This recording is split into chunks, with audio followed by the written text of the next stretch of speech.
Welcome to voice of Hollywood. டிரெக்டராகவும் ஆக்டராகவும் பிரபலமடைஞ்ச சேரன் சமீபத்துல ஒரு ஷோல பேசியிருந்தாரு. அப்ப டிரெக்டர் மிஷ்கின் குறித்து சேரன் வெளிப்படையா பேசியிருக்காரு. தான் மிஷ்கினுக்கு வாய்ப்பு கொடுத்தேன், ஆனா அவரு என்னோட படங்களை பார்த்தா தூங்கிடுவேன் அப்படின்னு சொல்லியிருக்காரு. இதுக்கு காரணம் இதுதான் அப்படின்னும் அந்த பேட்டியில சேரன் விளக்கம் கொடுத்திருக்காரு. தமிழ் சினிமாவில ஒரு சில டிரெக்டரோட படங்கள் வாழ்வியலோட ஒன்றி போயிருக்கும். அதுல ஒருத்தர் தான் டிரெக்டர் சேரன். டிரெக்டராகவும் ஆக்டராகவும் பல திரைப்படங்கள்ல பணியாற்றிய சேரன் பிக் பாஸ் நிகழ்ச்சியின் மூலமா சின்ன திரை ரசிகர்களோட மனசுலையும் இடம் பிடிச்சிட்டாரு.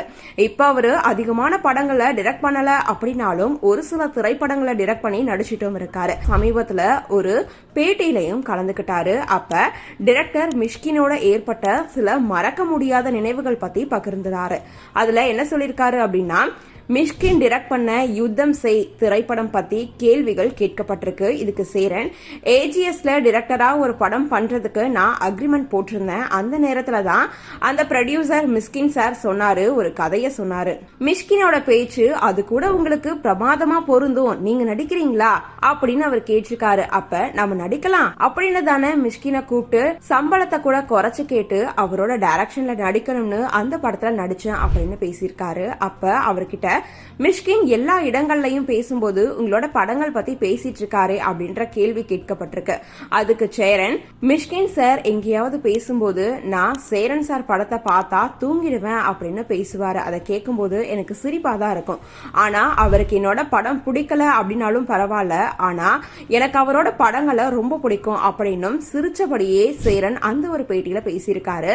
இந்த ஒரு பேட்டி தான் இப்போ இன்டர்நெட்ல ரொம்பவே வைரல் ஆயிட்டு இருக்கு. அது மட்டும் இல்லாம சேரனுக்கும் மிஷ்கினுக்கும் என்ன பிரச்சனை அப்படின்னு சொல்லிட்டு பல பேரும் இப்போ குவெஸ்சன்ஸ் கேட்டுட்டு இருக்காங்க.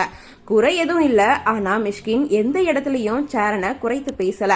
அவரோட படங்கள் தான் தனக்கு தூக்கம் வரும் அப்படின்னு சொல்லியிருக்காரு. அது மாதிரி சேரனும் மிஷ்கினை பத்தி தவறாவே பேசாம அவர் படங்களை பத்தி பெருந்தன்மையா பேசினதை இப்போ எல்லாருமே பாராட்டிட்டு இருக்காங்க.